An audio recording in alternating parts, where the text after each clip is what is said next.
Shelf life के संबंध में निम्नलिखित कथनों पर विचार करें। 1. संग्रहित रक्त कोशिकाएं डैम्प्स के रूप में जाने जाने वाले विभिन्न बाह्य घटकों का उत्पादन करती हैं, जो भंडारण के दौरान रक्त कोशिकाओं को नुकसान पहुंचाते हैं। 2. बाह्य घटक फ्री आयरन और फ्री हीमोग्लोबिन बायोएक्टिव लिपिड के रूप में हो सकते हैं। 3. कस्टम डिजाइन किए गए नैनोफाइबर शीट क्षति पैदा करने वाले घटकों को कैप्चर कर सकते हैं और रक्त में आरबीसी की रक्षा कर सकते हैं। ऊपर दिए गए कथनों में से कौन सा से सही है? ए 1 और 3, बी केवल 2, सी 1, 2 और 3, डी 2 और 3।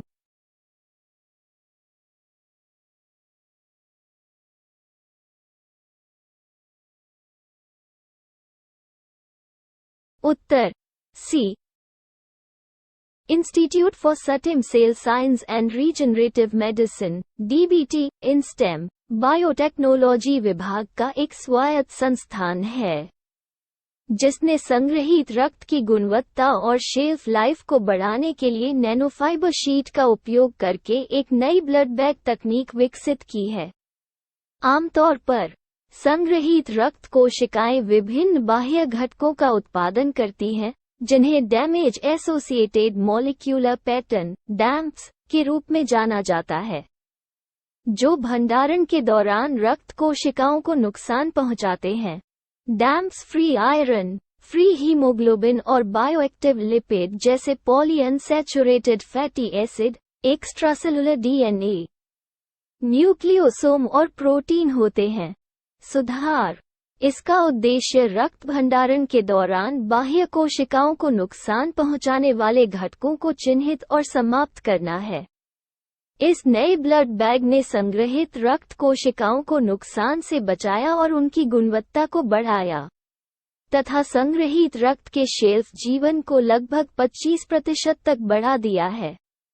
विशेष रूप से डिजाइन की गई नैनोफाइबर शीट इस तरह के नुकसान पैदा करने वाले घटकों को कैप्चर कर सकती है और संग्रहित रक्त कोशिकाओं को नुकसान पहुंचाए बिना आरबीसी की रक्षा कर सकती है।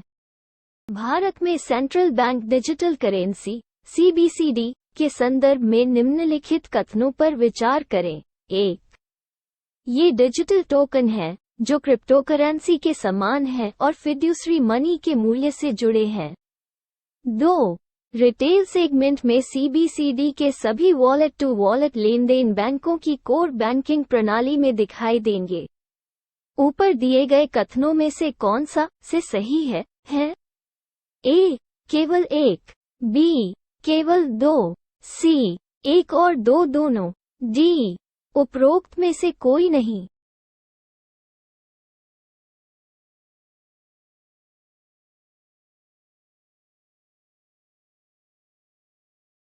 उत्तर डी। संदर्भ: आरबीआई ने डिजिटल मुद्रा का परीक्षण करने के लिए एक पायलट परियोजना शुरू की और इसमें 4 बैंकों ने मुंबई, नई दिल्ली, बेंगलुरु और भुवनेश्वर में भाग लिया। डिजिटल रुपया या ई रुपया आरबीआई द्वारा जारी एक केंद्रीय बैंक डिजिटल मुद्रा है।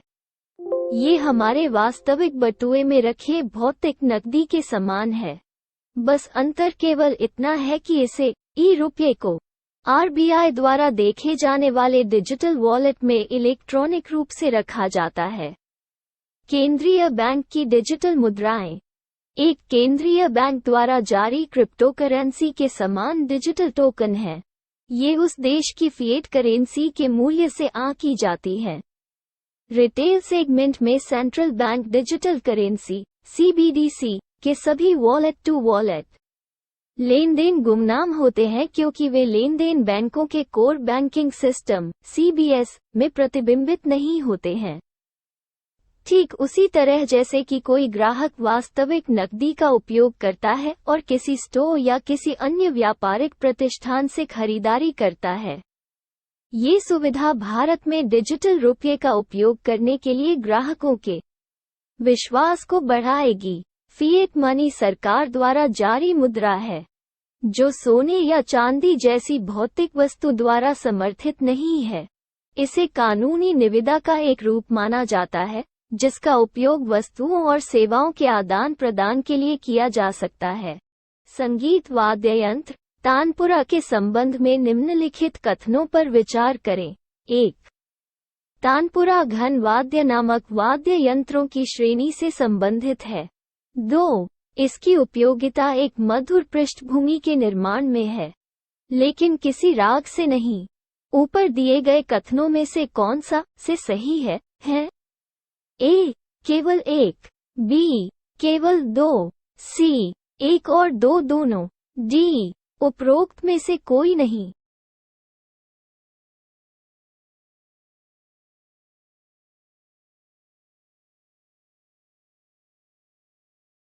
उत्तर बी। तंबुरा, तमूरा, तंबोरा, तानपुरा या तानपुरी एक लंबी गर्दन वाला वाद्य यंत्र है, जो एक राग के समर्थन में एक निरंतर हार्मोनिक इफेक्ट का उत्पादन करता है। स्ट्रिंग्स की प्रतिध्वनि के कारण इसे प्लक्ड कॉर्डोफोन टाटा वाद्य के रूप में वर्गीकृत किया गया है। तानपुरा हिंदुस्तानी और कर्नाटक दोनों प्रणालियों में प्रचलित भारतीय संगीत का एक ड्रोन यंत्र है। ये स्वयं किसी स्वतंत्र धुन से संबंधित नहीं है, बल्कि निरंतर हार्मोनिक इफेक्ट प्रदान करके किसी अन्य वाद्य यंत्र या गायक की धुन का समर्थन करता है और उसे बनाए रखता है। पृष्ठभूमि प्रदान करने के अपने कार्य द्वारा तानपुरा न तो कोई विशिष्ट स्वर प्रदान करता है और न ही ताल। ये बस कुछ स्वरों का एक घेरा बनाता है, जो अपने आप में कोई राग उत्पन्न नहीं करते हैं। तंबोरा, तंबुरा, तुम्बुरा या तमूरा सभी तानपुरा के पर्यायवाची हैं, जो उत्तर भारतीय संगीत में इसे दिया गया एक नया नाम है, जबकि कर्नाटक संगीत में इसे अभी भी तंबूरा कहा जाता है। राष्ट्रीय वित्तीय रिपोर्टिंग प्राधिकरण (NFRA) के संदर्भ में निम्नलिखित कथनों पर विचार करें। 1. NFRA भारत का एकमात्र स्वतंत्र ऑडिट नियामक है। 2. इसके पास दंड प्रक्रिया संहिता 1908 के तहत सिविल कोड के समान शक्तियां हैं। ऊपर दिए गए कथनों में से कौन सा से सही है? ए. केवल एक। बी. केवल दो। सी. एक और दो दोनों। डी. उपर्युक्त में से कोई नहीं।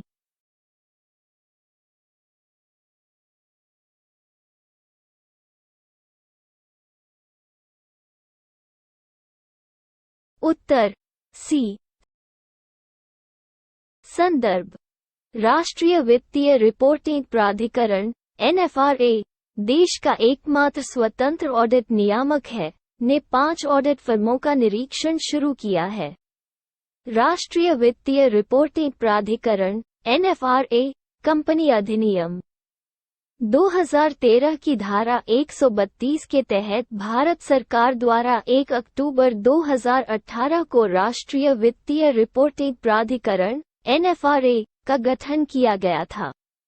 इसमें एक अध्यक्ष होता है, जिसे केंद्र सरकार द्वारा नियुक्त किया जाएगा और अधिकतम 15 सदस्य होंगे। कार्य और कर्तव्य: केंद्र सरकार द्वारा अनुमोदन के लिए कंपनियों के द्वारा अपनाई जाने वाली लेखांकन और लेखा परीक्षा नीतियों और मानकों की सिफारिश करना, लेखा मानकों और लेखा परीक्षा मानकों के अनुपालन की निगरानी करना और उन्हें लागू करना।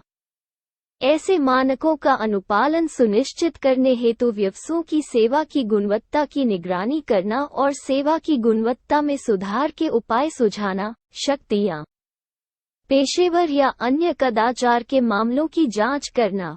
इसके पास दंड प्रक्रिया संहिता 1908 के तहत सिविल कोड के समान शक्तियां हैं। निम्नलिखित में से किस देश ने हाल ही में गश्त-ए-इरशाद की अपनी नीति को खत्म कर दिया? ए. ईरान। बी. सऊदी अरब। सी. कतर। डी. यमन।